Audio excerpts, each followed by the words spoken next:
আজকের কাহিনীটা একটা আপু পাঠিয়েছে। এটা নাকি ওনার সাথে ঘটে যাওয়া সত্য কাহিনী। তো ওনার মতো বলার আমি ট্রাই করছি। আমার নাম সামিরা। সময়টা ছিল 2017 সাল। তখন আমি আর আমার দুই বেস্ট ফ্রেন্ড অথৈ আর রিয়া তিনজন চট্টগ্রাম ইউনিভার্সিটিতে চান্স পাই। আমার বাসা চট্টগ্রামে, রিয়ার কুমিল্লা, আর অথৈর বাসা ছিল ঢাকাতে। আমাদের সবার বাড়ি ইউনিভার্সিটি থেকে দূরে হয়। আমাদের ফ্যামিলির কথায় আমরা ভার্সিটির একটু আশেপাশেই বাসা খুঁজতে শুরু করি।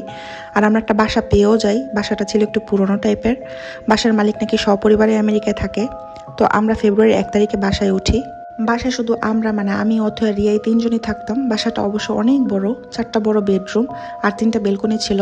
আমরা প্রথমত অবাক হয়েছিলাম বাসার ভাড়া শুনে, মাত্র 5,000 টাকা, তাও এত বড় বাসা। প্রথম সবকিছু ঠিক ছিল, আমরা তিনজন আলাদা আলাদা রুমে থাকতাম। তারপর 1 মাস এভাবে কেটে যায়। হঠাৎ একদিন অথৈ তার রুমে পড়ছিল, রাত তখন 12টা বাজবে হয়তো। নিজের রুমের বেলকনিতে কাউকে হাঁটতে দেখে। প্রথমে সে নিজের মনের ভুল ভেবে ভয় পায়নি, তারপর আবার পড়ায় ফোকাস করার ট্রাই করছিল, কিন্তু তারপর আবার দেখলো কেমন যেন একটা অবয়ে হাঁটছে। কিন্তু কিছু দেখার তো কথা না, কারণ তার ঠিক মনে আছে বেলকনির দরজা সে অফ করে রেখেছিল। সে খুব ভয় পেয়ে কান্না শুরু করে দেয়। রিয়া তখন ঘুমিয়ে পড়েছিল, আর আমি আমার আম্মুর সাথে ফোনে কথা বলছিলাম। অথৈর কান্না শুনে ওর রুমে গিয়ে দেখি ও বিছানায় কম্বলের নিচে চুপচাপ বসে আছে আর অনেক ঘামছে। আমি অথৈকে জিজ্ঞেস করলাম, কি রে, কি হয়েছে? ও তখন আমাকে জড়িয়ে ধরে কান্না করতে করতে সব বলল। তাই আমি আর ও মিলে ব্যালকনিতে গেলাম আর দেখলাম ওখানে কিছু আছে কিনা। কিন্তু গিয়ে দেখলাম সে যেটাকে মনে করছে হাঁটছে সেটা তার ওন্না ছিল।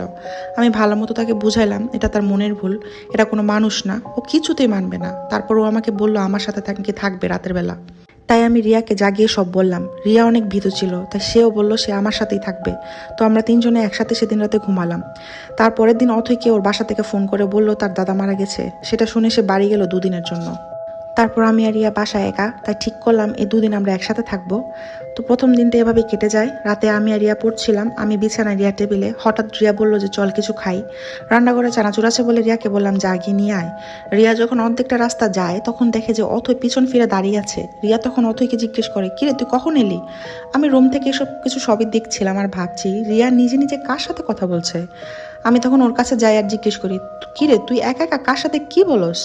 তখন সে বলল, দেখ না, অথৈ বাসায় থেকে চলে আসছে আর আমাদেরকে বলেনি, কিন্তু ওইখানে আমি কাউকে দেখিনি। আমি রিয়াকে বললাম, পাগল টাগল হইছস, এখানে তো কেউই নেই, অথৈ তো ওদের বাসায়। তখন রিয়া বলল, তুই ভালো করে দেখ, অথৈ রান্নাঘরে চলে গেল। তখন আমি রান্নাঘরে গিয়ে দেখলাম না, সেখানে তো অথৈ নেই। তখন আমি রিয়াকে বললাম, এখানে কেউ নেই, এরা তো শুধু মনের ভুল। কিন্তু তখন সে আমাকে অনেক বোঝানো ট্রাই করে যে সে অথৈকে দেখছে। তারপর আমি কিছু না বলে রান্নাঘরে গিয়ে চানাচুর নিয়ে আসলাম। নিয়ে আসার সময় খেয়াল করলাম বেসিনের রক্ত। আমি ওটাকে দেখেও না দেখার ভান করলাম। ভাবলাম রিয়া মনে হয় আমাকে ভয় দেখানোর চেষ্টা করছে আর টমেটোর সস দিয়ে রাখছে। তারপরের দিন সকালে অথৈ চলে আসছিল। তারপর অনেকদিন